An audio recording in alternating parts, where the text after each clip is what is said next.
Hello everybody, how's it going? This is Mr. Effect Films here to bring you my spoiler-free review of Man of Steel.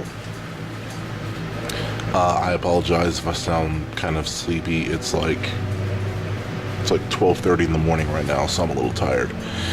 But anyways, let's get started. So I should probably say this now. There is a lot of negativity surrounding this movie. Lots of poor reviews. Critics rating on Rotten Tomatoes for this, I think, is like a 56, 57, something like that. So this may in fact turn out to be more of a defense of the movie than anything else. Because I'm going to go ahead and say this now. I loved Man of Steel. I thought this movie was fantastic. I thought for me, this was the Superman movie I have been waiting for. You know, and keep in mind, I have the utmost respect for Richard Donner and the first two Superman movies he did. I think they're really good. Particularly the Donner cut of 2 is really good. So keep in mind, I have the utmost respect for those. I think those are really good. But as good as those are, they don't compare to this. This, oh my god. Oh man, this is so good. I'm gonna avoid as many spoilers as I can, except for one big one, and I'll talk about that a little later. So I guess I should touch on performances. Everybody pretty much does a great job. Henry Cavill is great as Superman, and I love that he doesn't try to mimic or homage Christopher Reeve. Instead, he just goes for it and just tries to do his own thing. And as a result, he ends up doing what I personally think is an even better Superman than Chris Reeve. Again, not putting Chris Reeve down or anything. He did a great job too, but I think the reason I like Henry Cavill's more is because I feel like this is probably how Superman would be if he existed in our world today. So I guess that just added a bit more relatability for me to it. Amy Adams, I thought, did really good as Lois. I actually like her more than Margot Kidder too. So again, not that Margot Kidder was bad or anything. I think Amy Adams was a better Lois Lane too. And Lawrence Fishburne surprisingly was a really good Perry White. I mean, I didn't really know what to expect from him, because Perry White isn't a character that I care that much about anyways. But wow, I was surprised. Lawrence Fishburne, he did his thing. He did really good as Perry White. And Michael Shannon, oh my god. General Zod, man, he did his thing. Yes, Michael Shannon killed it as General Zod. Yes, this dude was awesome. And man, I have nothing but good things to say about his fight with Superman at the end. Holy friggin' crap. I've actually heard a lot of people compare their fight to Dragon Ball Z, and yes, this just screams Goku versus Vegeta. Man, it's awesome, awesome fight. Yeah. So I think that's about all I can say without, like I said, spoiling the big thing, and that's Superman killing Zod at the end. Now, a lot of people don't like this thing, but I'm going to do my best to defend this, because I think this is actually, I think Supes was actually justified in doing this, and here's why. The big thing people seem to forget is that, you know, I've heard a lot of people say, you know, why did Superman just try to knock him unconscious or something so that they can subdue him but not kill him or whatever. Even if Superman could have found a way to do that, it wouldn't have done any good. Because here's the thing that people seem to forget. The Phantom Zone at this point has been destroyed. The warp drive, the Phantom Drive has been destroyed. Every one of the Kryptonium ships at this point is also destroyed.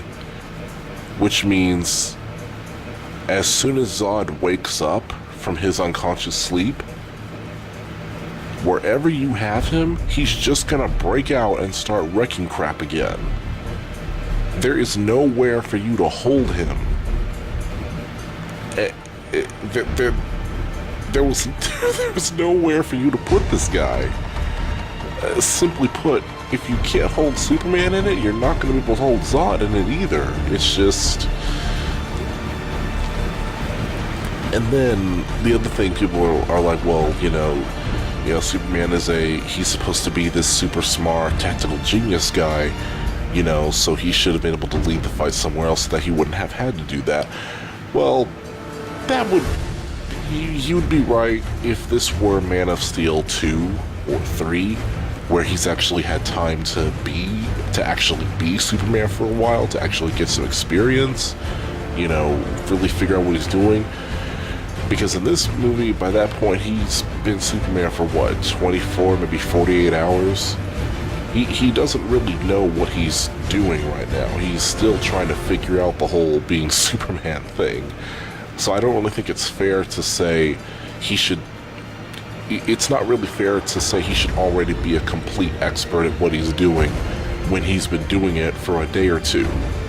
That doesn't even make sense. Like, you think about it, that doesn't even make sense. It's unfair and it's unreasonable, and it's just people complaining because no one wants to see Superman kill anybody. And I get that. Nobody wants to see Superman kill anybody. That doesn't change the fact that it had to be done. It had to be done. Twist and turn it any way you want. There's no way for that fight to have ended without Zod dying. That's just how it is. So, and how could I forget to mention Russell Crowe as Jor-El? Yes, Russell Crowe, amazing as Jor-El. And he gets surprisingly a lot to do. Like, for the first, I'd say, 20 minutes of the movie, Jor-El is more or less the protagonist of the movie, and that was actually pretty cool. They did something similar to that in the Richard Donner film too, but this much more direct approach. Jor-El really is the main character of the movie for like the first 20 minutes before Krypton blows up. So I thought that was a really interesting way to go with it too. So I guess that's really all I can say. The effects and everything were amazing. Like I said, the fights were awesome. Superman and Zod's fight in particular was just pure awesome. Hans Zimmer's score. Hans Zimmer did a really good job with the music in this.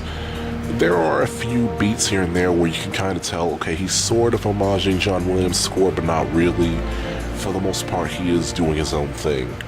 And that really is probably the biggest praise I can give this film, is that it would have been so easy for them to have a bunch of silly stuff where they homage Richard Donner's Superman and all that. They could have easily had some line where Zod slips in the line, kneel before Zod or something like that, or which, by the way, I'm so glad they didn't do. It would have been really stupid. I'm so glad that Zack Snyder decided to just let this movie be its own thing. He distanced himself as much as he could from Donner's film and just did his own thing. I'm so glad he did that. I think that was the best way to go. And in doing so, I feel like he opened up a lot of possibilities for future sequels, and assuming this is going to be the gateway for the Justice League film, there's a lot of cool ways they can spin out other characters for that inevitability. So yeah, all in all, like I said, really, really good, great even, and I'll definitely be doing a spoiler-filled review after I see the movie again. So I guess that's all I have to say. Like I said, great film. If I had to rate this, I'd give it a 9.5 out of 10. Yeah, I think that's fair. I think that's fair enough. 9.5 out of 10 I'd give this. So I guess that's it for this review. This has been Mr. Effect Films signing out, and I will see y'all later.